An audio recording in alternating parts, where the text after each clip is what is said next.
Экинчи студияда Күнөзөк программасы менен кесиптешим Азамат Кыязов бизди күтүп атат. Ал жерде сөзсүз азыр биз студияда сөз кылган теманын уландысы деп айтсак болот. Ушул саламаттыкты сактоо тармагындагы акыркы учурда жүрүп жаткан реформалар эмне өзгөрүүгө муктаж бул тармак. Ушул теманын тегерегинде меймандар менен маегибизди улантмакчы. Азамат мырза, саламатсызбы? Саламатчылык, Таныкей. Сөз сизде. Рахмат. Урматтуу көрөрмандар, биз бүгүн учурда программабыздын уландысы катарында ушу Күнөзөк программабызды киргизип, атайын ушул темага ылайык талкууну кеңейтүү максатында ушундай шартта иштеп жатабыз.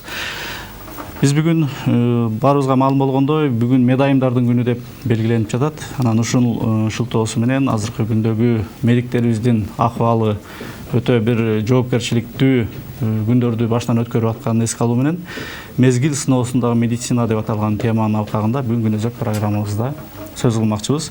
Студиямдын коноктору менен тааныштырайын. Эне жана баланы коргоо улуттук борборунун директору жана профессор Камчыбек Узакбаев. Саламатсызбы? Саламатсыздар. Ошондой эле жогорку кеңештин мурдагы депутаты, мурдагы вице-премьер-министр Дамира Ниязалиева. Саламатсызбы? Урматтуу коноктор, баарыбызга белгилүү болгондой, азыр кырдаал өтө бир чоң сыноону чындап эле жалпы республикабыздагы баардык тармактар башыбыздан өткөрүп атат. Анын ичинде медицина тармагы дагы өтө бир чоң жоопкерчиликти өз мойнуна алды, өткөрдү, сыноодон өтүп жатат. Анан кийин сизден сөздү баштайлык, Камчыбек ага. Сиздер жетектеген мекемеде дагы ушул коронавирус учуру катталып калды. Анан кийин жалпы эле шарт боюнча, сиздердин абал боюнча адегенде сизден угалык, анан сөздү улайлык. Саламатсыздарбы, урматтуу теле көрүүчүлөр. Сөзүмдүн башында мүмкүнчүлүктөн пайдаланып, бүгүнкү 12 майда медайымдардын эл аралык күнү менен жалпы эле медайымдарды куттуктап кетким келет. Медицинада медайымсыз иш жүрбөйт такыр. Баардыгыңыздардын ишиңиздерде ийгилик болсун, ден соолуктуу болуңуздар. Анан Азамат мырза, сиз айткандай, чынында эле ушул бүт дүйнөдө бүгүнкү күндө коронавирус инфекциясы абдан чоң кооптонууну пайда кылды. Ошонун ичинде Кыргызстанда бар. Кыргызстанда да бүгүнкү күндө бүгүнкү брифингден көрдүңүздөр, 1000ден ашык адамдар ушул ооруга чалдыгып, дарыланып атышат. Бирок сүйүнтүп кете турган нерсе 740 оорукчан айыгып чыкты да. Ошол жанагы 1000ден ашкан медайымдар оорукчандардын арасында медициналык кызматкерлер дагы абдан көп да. Себеби медициналык кызматкерлер ушу эң алдыңкы фронтто болуп атат да. Алдыңкы фронтто болуп, обсервацияга келген, чет өлкөдөн келгендерди да тосуп, анан больницага жөн киши келбейт, ооруп келет. Бул илдеттин дагы бир өзгөчөлүгү ушу иммунитети начар адамдарды биринчи чалдыктырат экен. Ооруп келген адамдардын ичинде мунун дагы бир өзгөчөлүгү ушу көбү бессимптомный деп коет да. Ошол оорунун белгилери жок келишет да. Анан кийин инкубационный периоду да абдан узак экен да. 1-2 алган анализ ПЦРден башта экспресс тесттердин баардыгы ошол отрицательный же жок деп чыкса дагы, ал кайра бир кийинки убактарда баягы кайра оорунун пайда болуп, же болбосо ошонун белгилери пайда болуп калышы мүмкүн экен. Ошонун себебинен баягы оорукчандар, больницага келгендердин баардыгы ошондой ооруларды биринчи кабыл алып атышат да. Биздин мекеме эне жана баланы коргоо мекемесинде 1200 кызматкер иштейт. Бул жерде биз мына ушул пандемия башталгандан баштап биздин мекеме күнү түнү иштөөгө мажбур болду. Анткени биз баягы 3-чү деңгээлдеги мекеме катары бизге эң катуу ооруган ымыркай балдар, жаш балдар жана кош бойлуу энелер келишет да. Коронавирус учуру аныкталгандан берки абалды айтсаңыз, азыркы ошол абалдан баштап биз күнүнө Саламаттык сактоо министрлигинин приказы менен пландаштырылган оорулардын баардыгын токтотконбуз. Бирок жанагы тез жардамга муктаж оорулардын баардыгын кабыл алып аттык. Күнүнө 120дан 150дөн бүт Кыргызстандын аймактарынан балдар келип атты. 10-дон 15-ке чейин төрөт үйүстө төрөт кабыл алып аттык да. Анан булардын ичинде баягы жанагындай коронавирустун очогунан келген оорулар да болуп атты. Алардын жанагы айтып кеткендей инкубационный периоду да ар кандай болуп атты. Өздөрүндө жок болсо баласынын жанында яткан кош бойлуу энеден баягы анын белгилери жок болсо дагы кийин чыгып аткан учурлар болду. Ошонун себебинен медициналык кызматкерлерден биздин борбордо баягы ошо консультативный бөлүм деп коет, поликлиника мурунча. Ошол жактан бир врачыбыз, бир акушерка, бир педиатр врач, бир кенже кызматкер ушул ооруга чалдыкты. Алардын баардыгынын акыбалы бүгүнкү күндө жакшы. Астылары эртең бүрсү күнү кайра экинчи тест тапшырышат. Анан ошону чыгып кетиши мүмкүн да. Ал эми биздин төрөт үйүбүздө 5 майда бир акушеркадан ушул текшерүүдөн чыккан. Анан кийин ал төрөт үйүбүздү убактылуу жаптык. Бүгүнкү күндө ошо төрөт үйүндө жаткан баягы төрөгөн энелер, андан башка 250ден ашык медициналык кызматкерлерди текшердик да. Текшерип, алардын анализдеринин баары отрицательный чыкты. Азыркы учурда мына саат 2-де ошо экспертный комиссия болот дагы, ошонун жыйынтыгы менен ошо төрөт үйүнүн иштеши иштейт. Анан биз баягы очокто иштеп аткан үчүн пандемия башталгандан бери ар бир 15 күн сайын өзүбүздүн борбордо скрининг исследование деп коет, бүттүк кызматкерлердин баардыгын ушул ооруга текшерип аттык да. Буга чейин 2-3 мына акыркы жолу 6 майда текшердик, 3 текшерүүдөн өттүк да. 3 текшерүүдөн өттүк. Алардын ичинен жанагындай мен айткандай сотрудниктер пайда болду да. Анан биз андан башка өзүбүздүн баягы контингентти балдарды, кош бойлуу энелерди келе албай аткан региондордогу биздин пациенттерди медициналык кызматсыз калтырган жокпуз. Кандай келип атасыздар? Кандай шарт менен келип атат алар? Аларга 3 медициналык телеконсультациондук кабинет бар. Бирөө педиатрия боюнча, балдар хирургиясы боюнча жана акушерство, гинекология адистиги боюнча. Ал жерде биздин профессорлор, белгилүү адистер күн сайын байма-бай ошо региондордогу келе албай аткан оорукчандарга телеконсультация кылып атты да. Анан ага карабай баягы жанагындай өтө кыздалышуу учурунда келип аткандар болуп атат да. Мен сөздү коңшу студиядагы кесиптешим Каныкейге узатайын. Каныкей, эгерде даяр болсоңуз, учурдагы азыркы сааттардагы азыркы мүнөттөргө карата жаңылыктарыңыздар менен тааныштыра кетсеңиз. Рахмат. Бүгүн 12 майда Жогорку Кеңештин тармактык комитетинде депутаттар Кыргыз өкмөтүнүн 2019 жылдагы иши тууралуу премьер-министрдин отчетун угууда. Отурумда премьер-министр Мухаммедкалый Абылгазиев баяндама жасап, отчет өкмөттүн ишин баалоо индикаторлору менен Жогорку Кеңеш тарабынан бекитилген форматта сунушталгандыгын кошумчалады. Ошондой эле өкмөт башчы социалдык экономикалык негизги көрсөткүчтөргө токтолуп, ички дүң өнүмдүн көлөмүнүн өсүшү 4,5% түздү. Бул көрсөткүч 2016 жылдан бери артууда деди. 2019 жылы 14 000 туруктуу жумушчу орну түзүлгөндүгү айтылды. Ал эми мамлекеттик жеке өнөктөштүктүн алкагында 24 долбоор ишке ашырылып, бизнес акыйкатчы институту киргизилгендиги белгиленди. Тышкы инвестициянын көлөмү 876 миллион АКШ долларына барабар болгон. Өсүш 2,9% болду. Жыйын суроо жооп иретинде улантылууда. Нарын облустук төрөт үйүндө иштеген 6 кызматкердин анализинен коронавирус табылды. Бул тууралуу бүгүнкү брифингде саламаттыкты сактоо министринин орун басары Нурболот Үсүнбаев билдирди. Ал медицина кызматкерине оорунун жугушуна санитардык эпидемиологиялык шарттар сакталбагандыгы себеп болгондугун кошумчалады. 12 майга карата Кыргызстанда 21 адамдан коронавирус аныкталды. Жалпысынан соңку 1 сутка ичинде Нарын облусунда COVID-19 диагнозу менен 7 адам катталды. алды. Бүгүнкү күнгө карата Кыргызстанда жалпы 1037 адамдан коронавирус табылды. Алардын ичинен 241 адам медицина кызматкери, 186 медицина кызматкери оорудан айыгып, ооруканалардан чыгышкан, бир дарыгер каза болду. Экономикалык ишмердүүлүктү жүргүзүү үчүн бардык уруксат берүүчү документтер ыкчам түрдө токтоосуз жана кошумча текшерүүсүз берилиши керек. Бул тууралуу вице-премьер-министр Кубатбек Боронов республикалык ыкчам штабтын жыйынында билдирди. Маалымдама кагазы кандайдыр бир карыздарга карабастан күбөлөндүрүшү зарыл. Болгону карантин маалында иштөөгө уруксат берилген тизмеге ылайык келиши керек. Ал эми патентти барлар иштеген жеринен маалымдама кагазын алуунун, аны салык органдарынан күбөлөндүрүүнүн кажети жок. Штаб жыйынында жакынкы күндөрү жарандардын кайрылуулары электрондук форматта каралары белгиленди.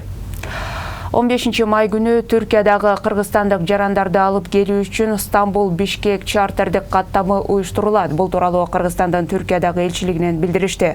Рейс Түрк-Ава жолдору авиакомпаниясы аркылуу аэропортто тизмеге ылайык жүргүзүлөт. Билеттин баасы 187 евроны түзөт. Уруксаат берилген жүктүн салмагы 30 килограмм болоорун элчилик маалымдады.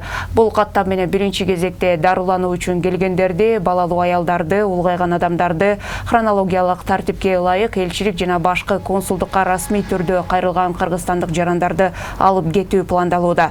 Түркиянын 24 шаарынын ортосунда унаа жол каттамдары токтотулгандыгына байланыштуу элчилик Түркиянын тышкы иштер министрлигине жергиликтүү бийликтерден Кыргызстандын жарандарынын Түркиянын шаарларынан Стамбулга келүүсү үчүн уруксат алуу боюнча кайрылган. Элчилик Стамбул эл аралык аэропортуна учактын учушунан 5 саат мурун келүү керектигин эскертет. Бул саатка алынган соңку маалыматтар мына ушулар болду. Ал эми кайрадан экинчи студияга кесиптешим Азамат Кыязовго сөздү узатам. Күн өзөк программасы менен улантат. Рахмат Каныкей. Дамирайым. Мынакей ушул кырдаал медицинадагы абалдын кандайдыр бир талаптарга жооп бере албастыгын айгинеледи деп ачык айтсак болот. Анан демек реформага муктаж болдук. Медицинабыз реформага муктаж. Сиз ошо кезегиндеги вице-премьер-министр катары, Жогорку Кеңештин депутаты, мыйзам үстүндө иштеген адам катары эмнелерге басым жасайсыз? Кантип биз реформа кылышыбыз керек экен? Эмнелерди көрө алдыңыз азыркы кырдаалдан улам кандай ойго келип отурасыз? Саламатсыздарбы, урматтуу көрөрмандар. Эң биринчи сөзүм башында кийин унутуп калам. Мен ушу кесиптештеримди, медайымдарды, мен эмнеге кесиптештерим деп атам, анткени мен ушу студент кезимде 1-3 жыл медайым болуп өзүм да иштегем. Ушу кесиптештеримди профессионалдык майрам менен куттуктап кетүүгө уруксат бериңиздер. Ден соолугуңуздар дайыма чың болсун, аман эсен болгула, бактылуу таалайлуу, бакубат жашоодо жашап жүрө бериңиздер. Сиздерге күч тилеймин азыркы күнүчү, кайрат тилеймин. Жана ошондой эле жалпы медицина кызматкерлеринин баарына, дарыгерлерге дагы, кичи медициналык кызматкерлерге, медайымдардын баарына мен өтө терең таазим кылуу менен ошо чоң ыраазычылык билдирем. Силер чынында айтканда бүгүнкү күнү эң баягы согуштун алдыңкы передовой крайында туруп, бүт удардын баарын, бүт жанагы кыйынчылыктарды өзүңөргө алып атасыздар.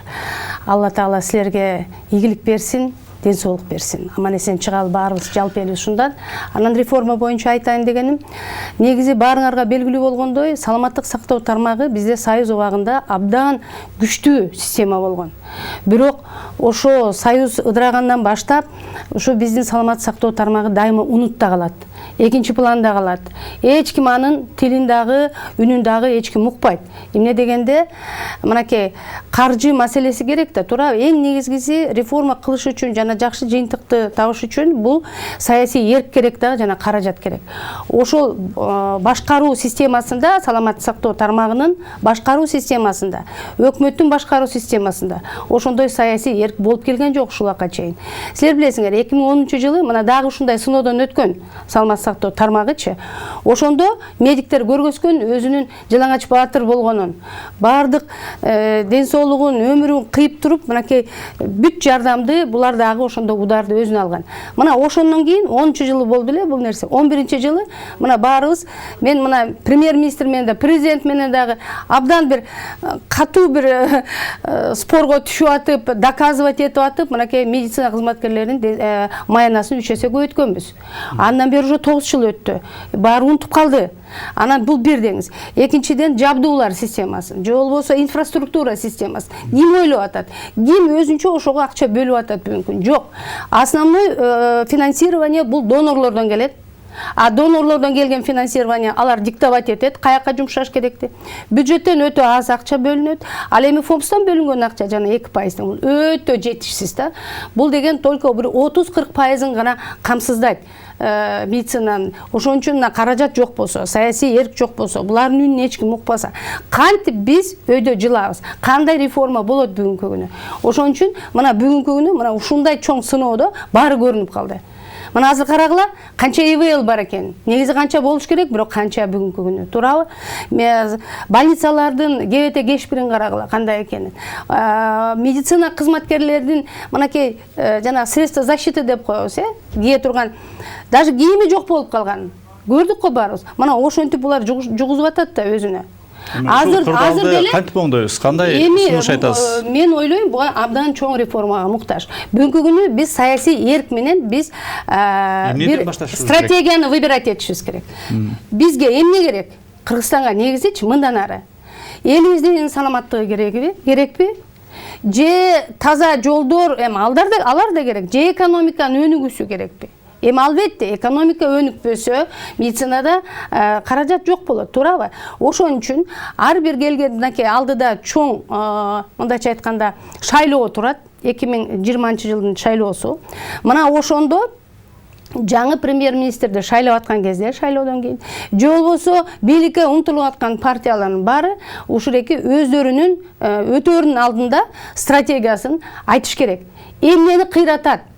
Эмне багытта иштейт дегенчи. Мына мен болсом, өзүм барган партия аркылуу ошо именно саламаттык сактоо тармагын кандай реформа кылыш керек, канча акча каражат керек, каягына басым жасаш керек дегенди мен өзүм азыр ушунун үстүнөн иштеп атам да. Анан кийин эгерде саясий эрк болсо, биз ошол эки акчаны санап чыгып туруп, мына эгерде мына эки бөлүнсө, 5 жылга биз план түзүп коюшубуз керек. 5 жылга канча больница курулат, канча жабдуу алынат, маяна канча көтөрүлөт. Туурабы? Ошол эле учурда мынакей медициналык кызматкерлердин статусу жөнүндө деген мен мыйзам жазгам өзүм. Ал азыр иштеп атат. Иштеш керек, бирок иштеген жок. Булардын эч кандай социалдык жардам алышкан жок. Мисалы, эс алуу жардамы да башка толтура аерде жазылган. Медицина кызматкерлери бүгүнкү күнү мынакей үйдө алып аткан жок.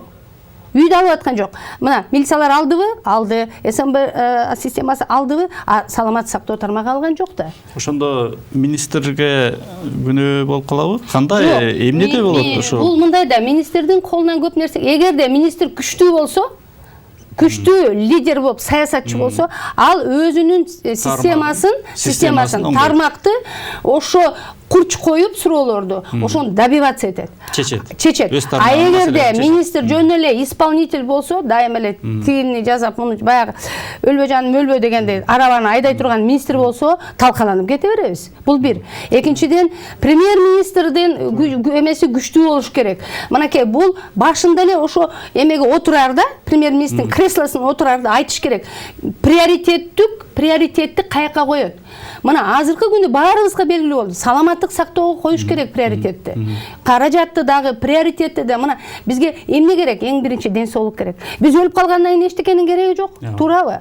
Ошон үчүн бүгүнкү күнү өтө курч биз муктаж болуп турабыз реформагачы. Дамир айым, сиз ушул эң чоң көйгөйдү козгоп өттүңүз. Анын азыркы өкүлү, иштеп жаткан өкүлү ошол оор күндөрдү баштан өткөрүп аткан адам катары камчыга агыз айтсын. Айлык маселеңер, маяна маселеңер, ушу коронавируска арналган күндөргө, медиктерге, ушул күндөрдө иштеп атканы үчүн аларды каарман катары жанагындай бир ооруп калган учурда, анан жанында каза болуп калган учурда гана карап атпайбызбы? Жалпы медиктердин абалы үчүн бир акча каражаты, стимулдук бир жардамдар жөнүндө айтып көрүңүзчү, эмне болуп атат? Азамат мырза, Дамира Баскан айым реформа тууралуу баштап кетти. Сиз айткандай, мен ушул системада иштеп аткан адам катары бул кишинин айтканына толук кубаттап, мен өзүмдүн оюмду айтып кетким келет. Биринчи эң туура коом деле түшүнүп калды. Бүгүн элдин ден соолугун өзүбүздүн гана врачтар коргой алат, өзүбүздүн гана саламаттык система коргой алат. Бүгүнкү күндө биздин саламаттык системабыз ошол элдин ден соолугун коргоого даярбы деп ачык айтышыбыз керек. Жок. Көптөгөн кемчиликтер бар. Ошон үчүн бүгүнкү күндө буга эрк керек да. Реформаны талап кылат.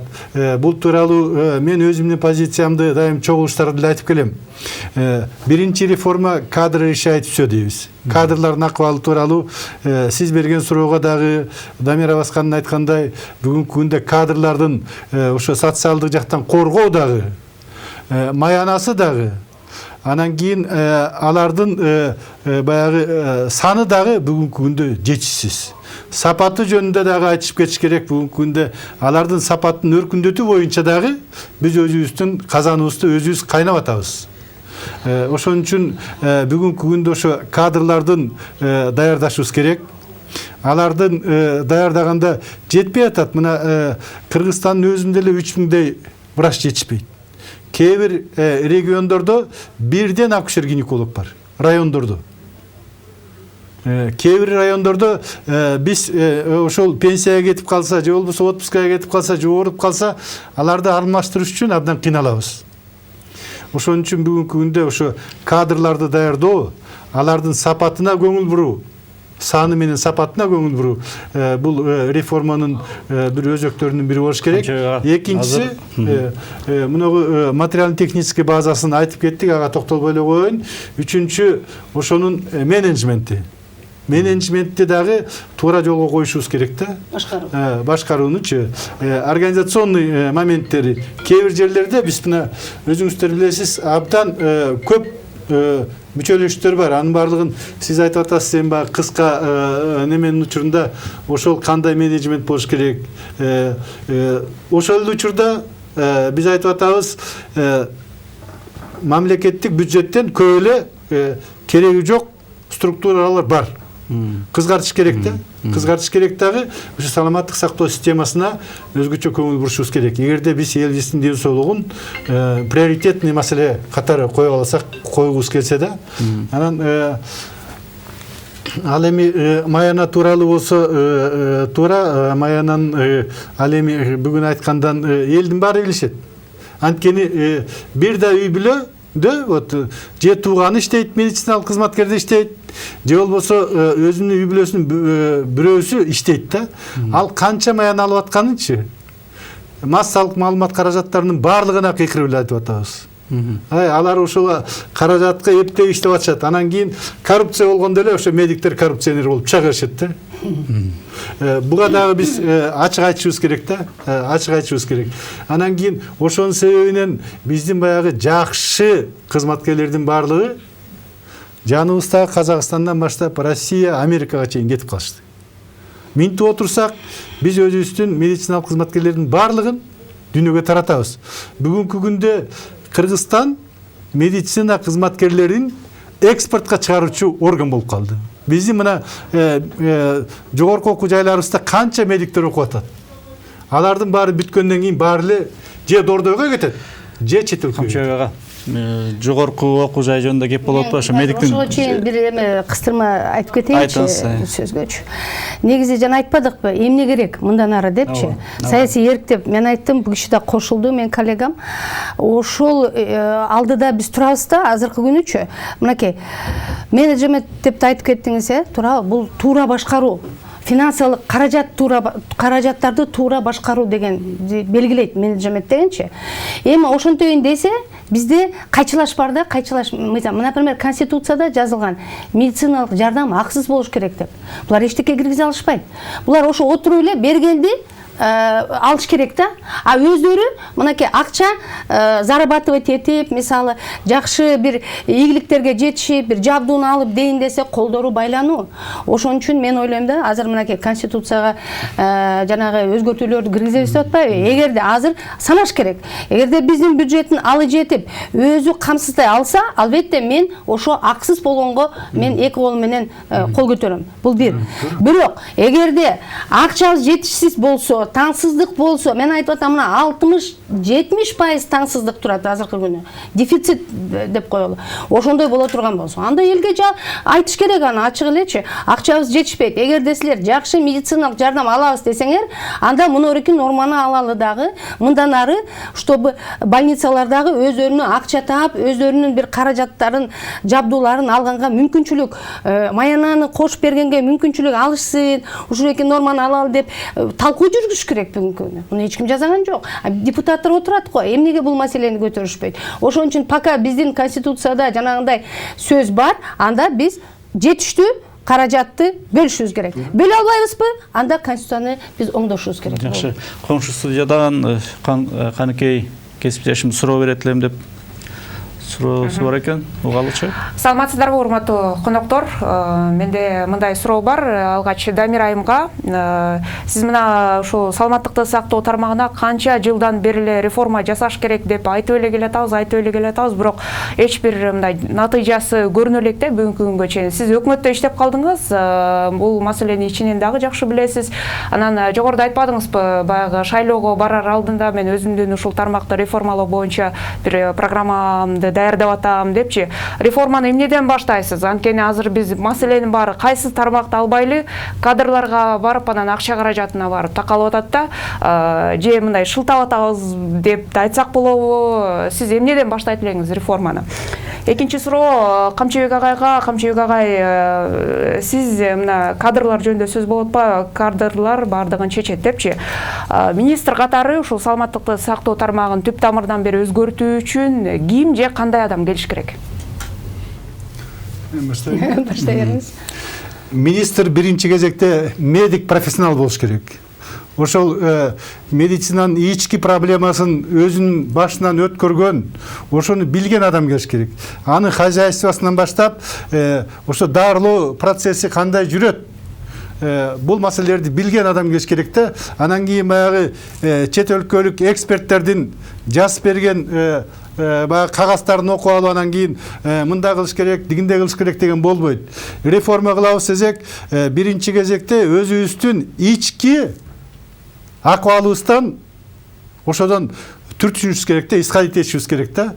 Бүгүнкү күндө биздин мамлекетибизде кандай закондор бар, кандай каражатыбыз бар, кандай потенциалыбыз бар, кандай материально-технический ситуациябыз бар, анан кийин иштебей эле асмандан келгендерди министр кылып кое берсек, бүгүнкү күндөй кылып, өткөндө болгон. Анда биз алыска бара албайбыз да. Азыркы министр тууралуу эмне айта аласыз? Эми өзүмдүн министримди өзүм кантип критикалап атпаймын. Сиз провокация кылбаңыз. Камчыга. Ошондой учурларда, ошондой кырдаалда, мисалы, сиздер ошол системанын өкүлү болуп атпайсыздарбы? Болгондо да ошо жетекчилик кызматтагы бүтүндөй бир мекемени ээлеп карап турган, көзөмөлдөп турган адам катары өзүңүздөрдүн министрге сиздин көңүлүңүзгө төпкөлбөгөн, жанагы сиз айтып аткандай критерийлерге жооп бербеген адам келип калды дейлик, министр болуп. Ошондой учурда сиздин мындай жарандык дейбизби, өзүңүздүн адистик позицияңыздан туруп мындай сөз айта аласыздарбы? Сиздикке кандай ушул жагынан мына критика айта аласызбы? Сиз азыр айтып атасызбы, азыр эчтеке дей албайм деп атасыз. Жок, эчтеке дей албайм деп эч качан айткан эмесмин, Азамат мырза. Мен дайым адамдык, жарандык өзүмдүн позициямды, өзүмдүн оюмду айтып келгем. Ал эч качан жашырын эмес. Мына менин жанымда ушу саясатчы десем де болот, коомдук ишмер Дамир Абаскан вице-премьер-министр болуп иштеп атканда дагы Дамир Абасканга мен өзүмдүн коллега дейт, коллегада бул кишиге өзүмдүн оюмду сын пикир катары айткам да. Коллегада. Бул киши туура эле кабыл алган. Туурабы? Андан кийинки министрлерге деле өзүмдүн позициямды ачык, айкын айтып келем да. Андан баягы эл меребеге айткандайчы, биз айтат экенбиз, чече турган кишилер башка экен да. Чаяга министр болгоңуз келеби? Эми мындай да болсоңуз эмне провокационный. Мен айтып атпаймынбы, бул жерде ошо профессионал иштеш керек да. Профессионал иштеп, ошого социалдыктагы жана политический дагы эрки бар адам керек да. Ошондой эле ошону медициналык кызматкерлерди артынан ээрчитип кете турган лидер керек. Анан кийин ал жерде иштебей, медициналык кызматкерлерди билбей, же медициналык мекемелердин акыбалын билбей туруп келген учурларда ал ошону үйрөнгөнгө чейин, ошол системага аракет кылып вникать эткенге чейин көп убакытты жоготуп коет. Андай учурда элибиздин эле кыйынчылыкка түшүп келет. Дамир айым, жанагы эле суроо реформаны эмнеден баштайт элек деген суроону Канеке негизи Канеке айтып кетпеди, сиз өзүңүз деле иштедиңиз эле депчи. Ооба, мен министр болуп иштедим, мен 3 ай иштедим министр болуп. Ошону айтып коюш керек да, 3 ай. Андан кийин саламат сактоо тармагын курировать эткен Жогорку Кеңештин комитетинин төрайымы болуп 5 жылдан ашык иштеп калдым. Мына ошондо көп нерсе, анан вице-премьер болуп дагы 8 ай иштедим. Мага ар бир жерден эле, депутаттыкты карабаганда, мага убакыт жетишсиз болду, чын айткандачы. Анан кийин мен келгенде эле негизи өзүм как жетекчи катары мен талапты коем. Жөн эле келип отурмай жок. Талап коюлат, ошо талапка жетиш керек. Муну деле мынакей мен коллегам подтверждать этет болуш керек. Талаптарды катуу коем, койгондо дагы мүмкүн ошон үчүн дагы мени бийликте тургандар көбү мындайча айтканда жакшы көрбөйт. Эмне дегенде мен өзүмдүн пикирим бар дайыма. И ошо өзүмдүн койгон стратегиям бар, мына ошону жетип, результатына жетип, эффективностун көрсөтүшүм керек да. Анан кийин ошо төрайым болуп турганда комитеттин биз жакшы нерселерди кабыл алдык. Мен жана айтпадым, мыйзам кабыл алдык. Канча деген мыйзамдар кабыл алынды. Бул бир. Экинчиден, саламаттык сактоо тармагынын сатылып кеткен жана имараттардын баарын алганга мен көп жумшадым. Бул эки. Үчүнчүсү болсо жанареки окуу жайын. Азыр биз кадр чечилет деп атпайлыбы? Мына ошо кадрларды кантип биз жакшы окутабыз, аларга кандай сапаттуу билим беребиз деген үстүнөн иштеп, комиссия менен 7-8 ай баарын текшерип, мына абдан жакшынакай бир жыйынтык чыгарганбыз. Бирок ал андан ары барган жок. Анткени бүгүнкү күнү көп эле ошондой окуу жайлардын баары чоң акчага байланган экен. Керек болсо мен сотко да мен айттым эле бир университетте. Булар кадр чыгарбай эле жөн эле тиги диплом сатып отурушат депчи. Мына ошондойлор азыр бүгүнкү күнү толтура. Ошон үчүн биздин кадрлар абдан слабый болуп чыгып атат. Эчтеке билбей чыгып атат. Кантип ошону операционный столго койсо болот, ошо как хирург катарында мисалы. Ошондой мүмкүнчүлүктөр бар. Анан эми жалпысынан айтайын дегеним, мына ошондо мен иштегенде ошонун үстүнөн иштедим. Анан билесиңер, Маяна бул дагы менин эмгегим, мактанбайм, бирок айтам.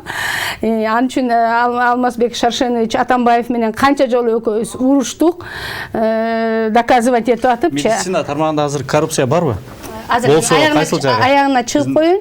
Эми ооба, мына азыр 1 мүнөт. Ошентип мынакей жакшы эле нерселер келип атат. Бирок убакыт тар болгон үчүн мен жеткен жокмун. Азыр ооба реформа керек.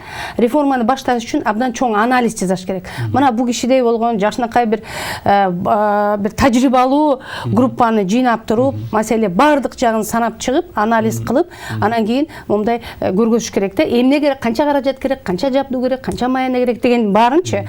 Мына ошондон кийин дальше жылыш керек. Эми андан кийинки кадам эмне? Саламаттык сактоо тармагы менен фондду бириктириш керек бүгүнкү күнү. Бул деген эки башка нерсе болуп атат. Бири-бирин колдобогон да. Мына ошону жасаш керек. Андан кийин жанагы коррупцияны айтып калдыңыз. Ооба. Коррупция бардык жерде бар. Бирок саламаттык сактоо тармагында коррупция деп айтканга болбойт. Анткени ошол жердеги мына 24 саат кээде ошол жерде иштешет. Ошентип иштеп канун дилин баарын берип аткан кишиге 10 миң жетеби бүгүнкү күнү сизде азаматка мынакей жигитке мисалы 10 жыл окуду, университетти бүттү, иштеп атат. 10 миң сизге жетпейт, сизге балдарыңызга эмес, өзүңүзгө жетпейт 10 миң. Ошон үчүн эгерде алардын муктаждыгы өтө чоң болгондуктан кантип алар албайт айтсаңыз? Алар бер деп талап кылбайт, бирок бергенин алып атышат да. Өзү жашаш керек да, мындайча айтканда. Биз аларды ошого талкат этип атабыз. Сен алгыла, коррупционер болгула деп. Мына ошо. Фармацевтикадагы, фармакологиядагы ушул жанагы фармабарондор деген сөз терминде кирип кетти. Жалпыбызга маалым болду, ушул дары-дармек соодасы боюнча мыйзамсыз аракеттер боюнча маалыматыңыз кандай? Эми баарыбыз билебиз, ал жөнүндө ким айтып атканынчы, баягы өзүнүн жаман иштегенин көргөзгүсү келбеген бир азамат мурун башкарып жүргөн системаны бир киши бар. Ошол эле айта берет да. Эмнеге айтып атканын өзү түшүнбөйт. Мен өткөндө айттым, сен айтчы, эмнени айтып атасың депчи. Ошон үчүн коррупция, дары-дармектерди камсыздоо боюнча коррупция бар деп мен айта албайм. Мүмкүн башка жерде барбы. Менин билгеним боюнча бүгүнкү күнү биздин өкмөтүбүз, өлкөбүз абдан жакшы мыйзамдарды кабыл алган. Масалан, дары-дармектерди киргизүүдө биздин өкмөт өлкөгө эч кандай налогдор жок. Ошон үчүн аны катып контрабанда кылыш кызыкчылык жок бүгүнкү күнү. Алгын саткын ошол эле учурда прибыль, мынакей прибыль бар 10%. Бул эң аз процент бүт союз болгондо. Значит, эгерде эч кандай кызыкчылык жок болсо, анан кандай болот? Албетте мүмкүн бардыр башка жерде. Мен өзүм билген таза иштеп аткан фирмаларды айтып атам да. Рахмат, Дамир эже.